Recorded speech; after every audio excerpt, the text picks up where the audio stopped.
Cardiff University, and today I'd like to talk about visual perception in medical imaging. More specifically, I will introduce our work from two complementary perspectives, which are MRI image quality assessment and chest X-ray eye tracking analysis.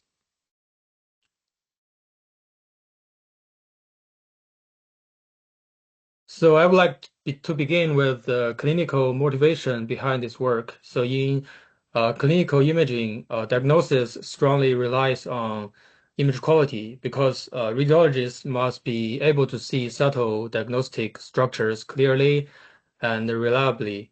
So in this context, quality judgment is largely perception driven rather than purely signal driven. So image quality affects not only visual appearance but also diagnostic confidence and downstream clinical decisions and even the performance of automated analysis systems.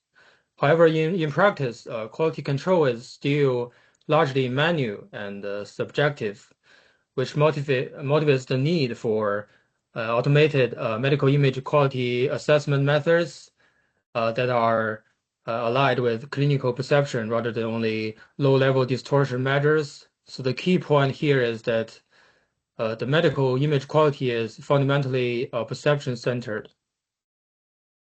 So an important challenge appears when we consider the relationship between natural images, IQA, and medical image IQA.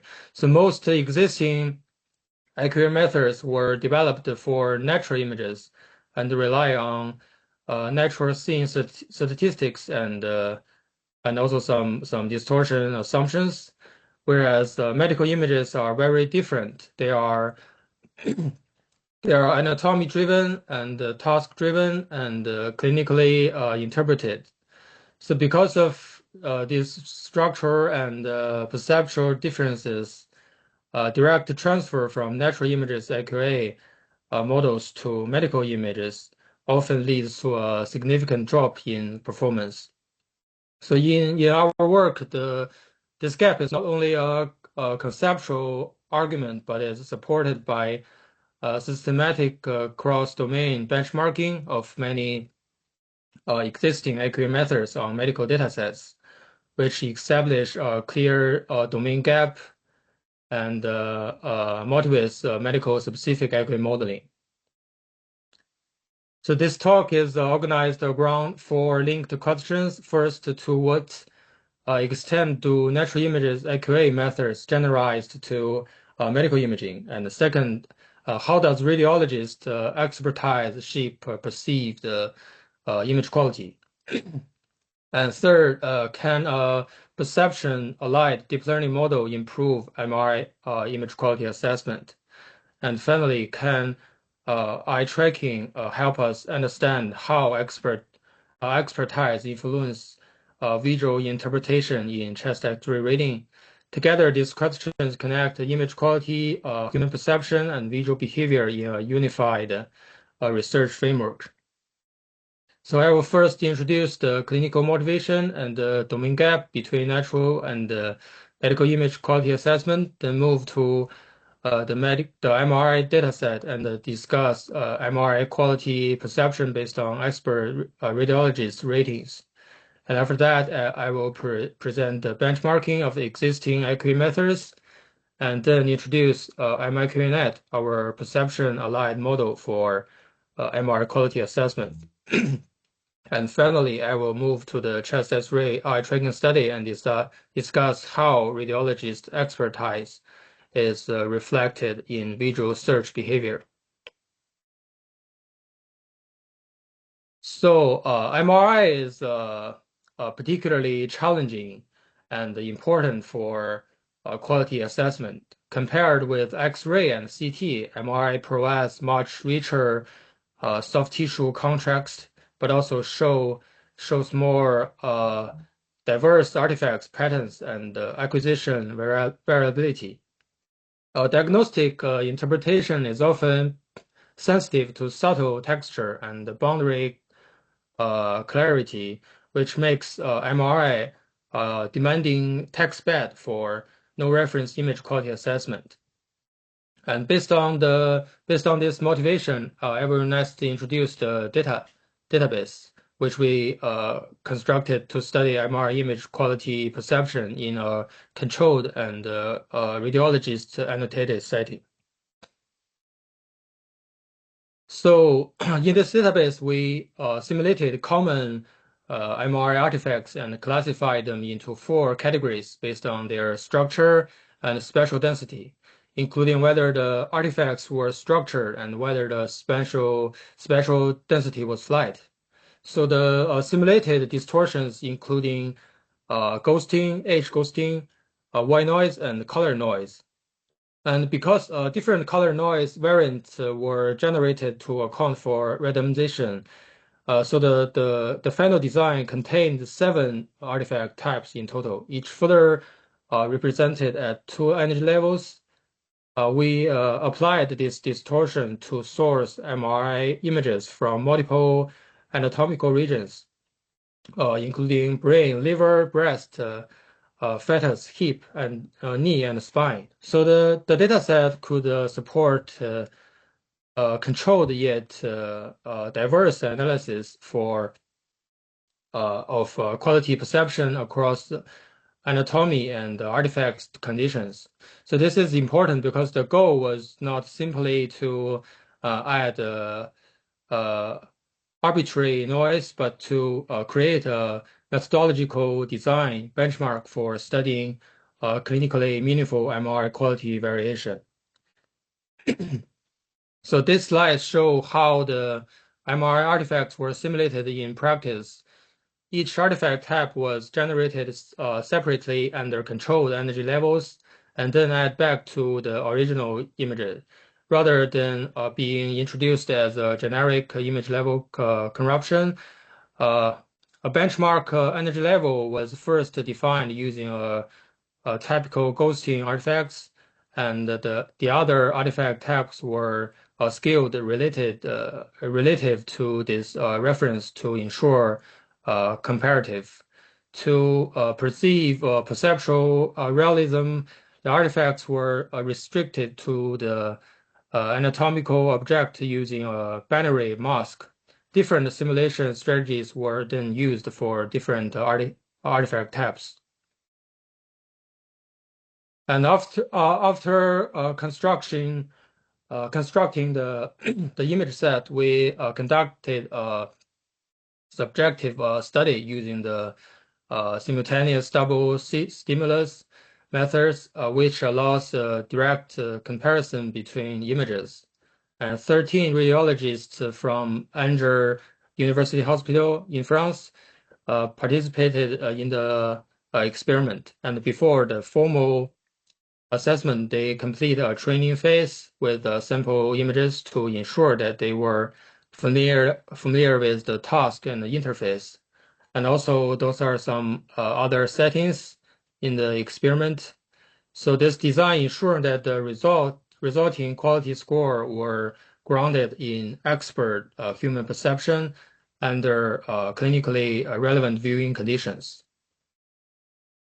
And to analysis the effect of expertise, we grouped radiologists according their experience in each anatomical area. For most regions, this produced 2 or 3 groups ranging from highly experienced readers to those with little or no experience. So, and breast MRI was treated separately because none of the radiologists had directly experience in that area. And for the distortion type analysis, we use a simpler senior versus junior grouping based on overall radiology experience. And using the dataset, we analyze how radiologist expertise affects the perceived image quality across anatomical areas. So the statistical analysis showed experts and less experienced readers do not always score images in the same way, that experts tend to show lower scoring variance, and they their sensitivity to certain distortion types also differs. In other words, perceptual quality standards are expertise dependent rather than uniform. This is important because it suggests that the medical accurate models should not assume a single universal perceptual standards, and this finding directly informed the later model design by encouraging a more perception-aware modeling strategy. And to explore this further, we examined the breast images as a special case. Since none of the radiologists had the direct experience in breast MRI interpretation, although the more experienced groups tend to assign slightly higher values, the differences were not significant and the score distribution were very similar. So this suggests that the experience in other anatomical regions hardly transfers to breast images quality assessment when the reader lack direct domain-specific experience.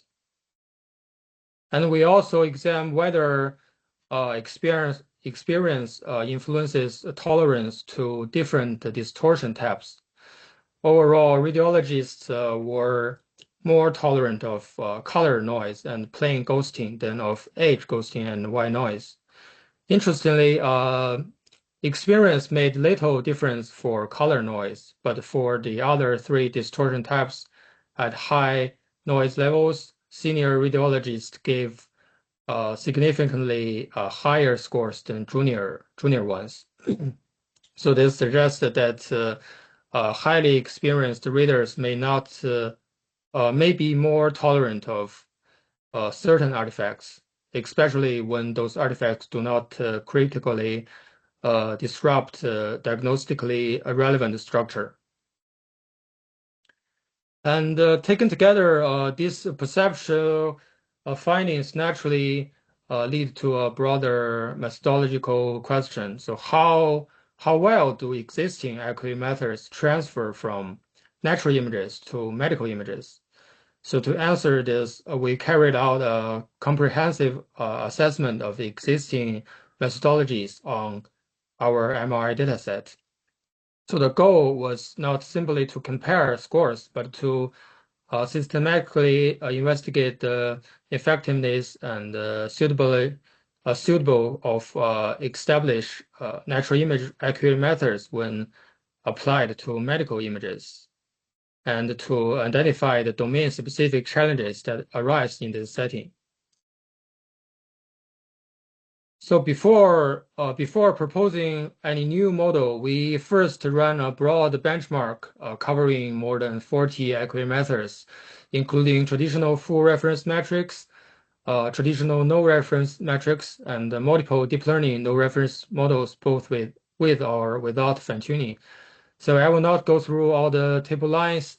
So the key point is that the coverage is wide and systematic, and this allows us to evaluate the strengths and the limitations of nearly all major accurate categories when they are applied to medical MRI data. So this slide investigated the performance of different model genres on RAD-IQMRI dataset. Here we compare the traditional accurate methods, deep learning-based methods, and deep learning models that were further fine-tuned on the medical datasets. So the overall trend is very clear. Traditional methods and unfine-tuned deep learning models show distinct limitations, while post fine-tuning deep learning methods achieve significantly improved PLCC performance compared with unfine-tuned deep models. So this indicated that fine-tuning can in fact improve deep learning performance in medical accuracy and highlights the importance of domain adaptation. And in addition to model genre, we also investigated the effect of different approach structures. The results show that the model architecture matters, but because different structure designs produce meaningful differences in quality prediction performance. This is especially relevant in medical imaging, where image quality is determined by both local detail preservation and overall structure integrity. So the analysis also showed many full reference methods retain inherent advantages in perceptual quality assessment, largely because access to a reference image provides strongly distortion comparison.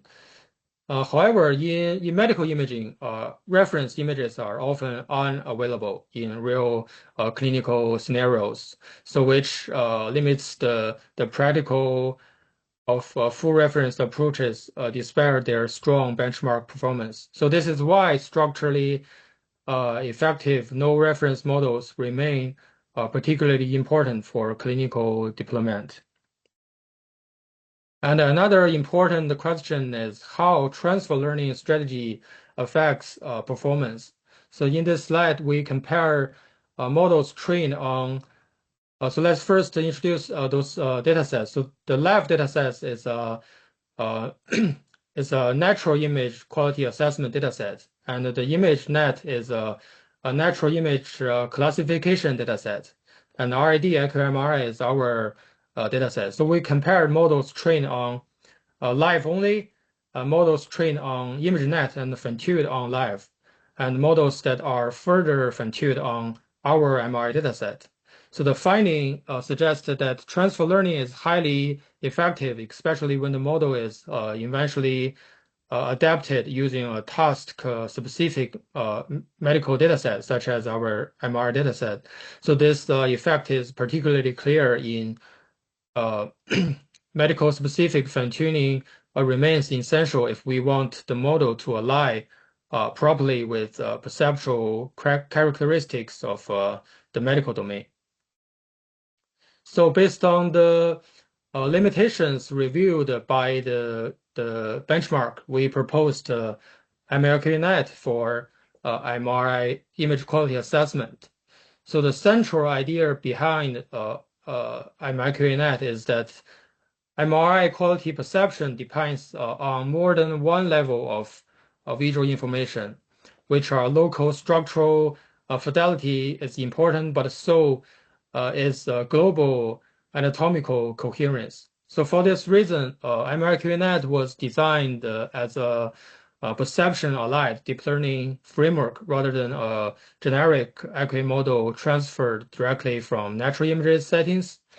So its dual branch design aims to capture these complementary aspects of quality, and the broader motivation is that the architecture should reflect how clinically relevant quality is perceived, not simply maximize performance through arbitrary engineering choice. In that sense, the model design is perception-driven rather than purely performance-driven. And in addition, instead of predicting a single quality score directly from the global feature map, we adopt a patch-wise prediction strategy. So the motivation is that image quality is often spatially non-uniform. Some regions may be much more degraded than others, and not all regions contribute equally to perceived quality. So to address this, we use two parallel decoding branches. The scoring branch predicts local quality scores for different patches, while the weighting branch predicts importance weights that reflect how much each patch should contribute to the final perceptual score. So these two outputs are then combined through element-wise multiplication, producing a weighted quality map that is aggregated into the final prediction. So the design allows the model to place a greater emphasis on diagnostical and perceptual important regions rather than treating all patches equally. And this slide presents the mean results together with the ablation study for MIQANet. So the full MIQANet configuration achieved the strongest overall performance, indicating that the proposed model is effective for MRI image quality assessment. So far, I have focused on image quality perception in MRI. So I will now move to a related but different problem. So how radiologists visually interpret chest X-ray in practice. So chest X-ray is one of the most widely used imaging modalities in routine clinical care, but it also presents major data challenges for computational analysis, especially because diagnostic behavior is not fully captured by image labels alone. So this motivates us to look beyond image content itself and consider how radiologists visually inspect image during decision making. And eye tracking provides a direct way to study this process. So radiological diagnosis is inherently visual, and many decisions are shaped by how radiologists allocate attention, search across the image, and integrate visual evidence over time. So eye tracking allows us to capture gaze behavior in real time and gives access to information about attention allocation, a search strategy, and cognitive workload. So in this way, it helps bridge the gap between medical images and clinical decision making, and also provides a useful framework for understanding how expertise influences visual interpretation. So I will now move to the chest X-ray datasets, so which concerns chest X-ray interpretation and eye tracking. So we built this CXR-ET dataset, which contains 191 unique chest X-rays, including 101 abnormal cases with non-Drew or masses, and 90 normal cases selected by a consultant radiologist. So 13 radiologists participated across three expertise levels, including consultants, senior trainees, and also junior trainees. And while they reviewed the images and made the referral decisions, their gaze data were recorded. The overall session design include 219 reads consisting of 191 unique images plus 28 repeats for assessing intra-observer variability. So this dataset therefore provides a behavior data that complement the earlier perceptual scoring analysis and allows us to study not just what decision is made, but how the decision is visually reached. So having built the data set, the next question was how to structure the reading experiment so that both behavior and decision making could be captured in a comparable way. So the experiment was designed to capture both radiologist visual behavior and their diagnostic decisions in a structured setting, because expertise is often reflected on not only in whether the final answer is correct, but also in how the image is explored. So by combining chest X-rays, gaze trajectories, and the decision outcomes, the framework allows us to study visual search behavior in a more mechanic way and provides the basis for both descriptive analysis and later predictive modeling. And we first examine whether gaze behavior differs systematically across expertise levels. So as shown here, consultants tend to spend less total time fixation on images, make fewer fixation points, and show smaller saccade amplitudes than trainees. And taken together, these patterns suggest a more efficient and targeted visual search strategy with less unnecessary scanning and faster extraction of diagnostically relevant information. In addition, consultants also achieve a higher proportion of correct diagnosis, which indicates that these behavioral differences are not merely stylistic, but are associated with better diagnostic performance. This corruption, this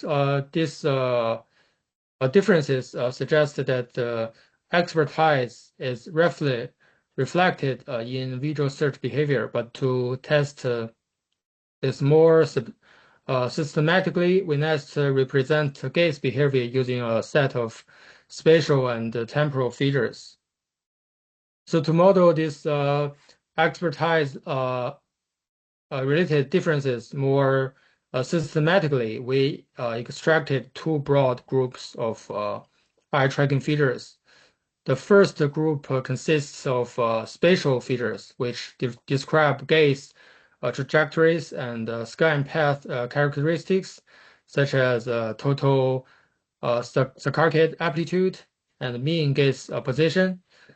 And the second group consists of temporal features, which reflect how attention is allocated over time, including fixation durations and fixation intervals. And together, these features provide a compact but informative representation of radiologists' visual behavior and form the basis of subsequent machine learning analysis. So using these features, we trained 7 machine learning models to classify radiologists into 3 expertise levels, consultants, senior trainees, and also junior trainees. So the XGBoost achieved the best performance with an AUC of 0.815, followed closely by SVM and gradient boost models. These results demonstrate that eye tracking features can effectively differentiate between expertise experience levels, showing performance for application in training, accreditation, and also the quality assurance. And to better understand what drives this predictive performance, we then examine feature importance in the trained XGBoost model. So the results show the total fixation duration is the most important feature. More broadly, temporal features contribute slightly more overall than spatial features, suggesting that efficient attention allocation may be more informative than scan path geometry for expertise modeling. So this analysis not only supports the classification results, but also provides a more interpretable view of which aspects of visual search behavior are most strongly associated with radiological expertise. So to conclude, this talk was explore the visual perception in medical imaging from 2 complementary perspectives. First, medical image quality assessment is not purely a signal processing problem, but is strongly shaped by human perception and domain-specific expertise.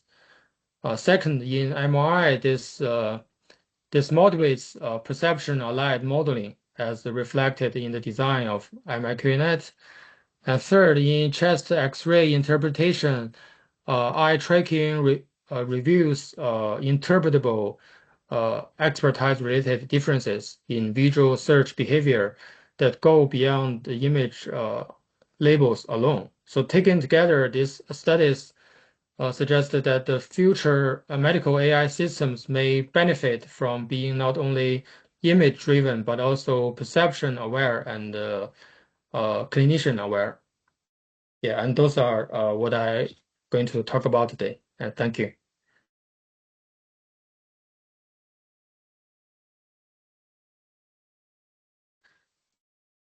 So thank you very much, Johan. That was a really interesting talk. Um, does anyone have any questions for Johan? So if you do, you can either raise your hand or if you pop them in the chat, I'll be able to see them. Um, so one thing that came to me when listening was, so I think in the results where you were looking at the sort of, was it the correlation between the image quality algorithms and the human scores. So I think they're the PLCCs. I think you showed that the sort of best performing models were the deep learning with fine tuning.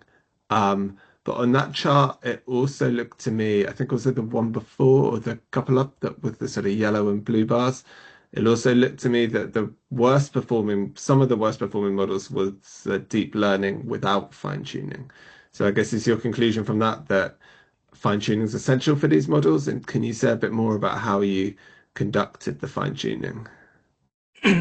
Yeah, so you can see from lots of full reference methods are get the best performance. But since in our clinician scenarios, the reference images are not available at many times. So we have trying to use no reference methods to deal with those problems. So here just to prove the transfer learning methods.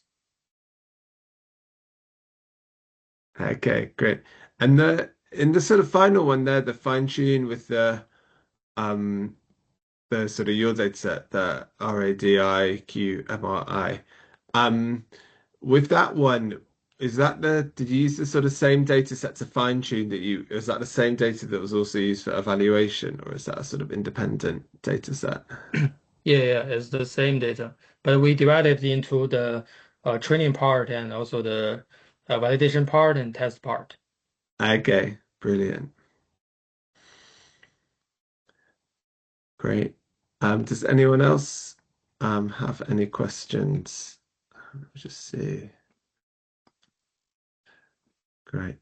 I think the other question I had was, so I think in the sort of final part of your study where you looked at the sort of eye tracking data, which is super fascinating how experts look at images compared to less experienced people.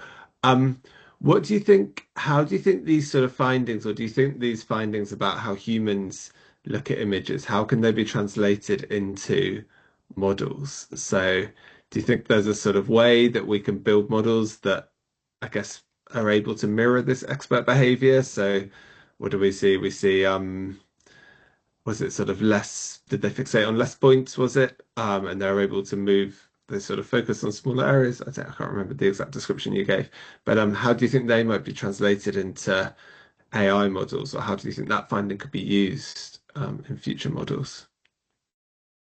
Uh, yeah, so here we just want to pop up some ideas that based on the eye tracking data. So maybe in the future we can add some models to maybe for example as the radiologist training progress, so we can add the AI model to figure out whether whether their expertise were high or low, or just to get help with the training process. And also maybe we can figure out how the experienced radiologists when they are doing the diagnosis, so how their search behavior is, and we can let the less experienced radiologists to try to motivate the way the highly experienced radiologists do, and something like that. So just here we just want to pop up some ideas and let other researchers to get involved in it.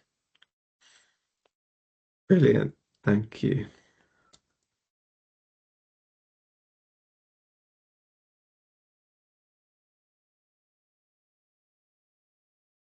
Okay, so yeah, has anyone got any final questions before we close for today? Um, it doesn't look like we have. So yeah, Joran, thank you once again for the talk. That's really fascinating work and good luck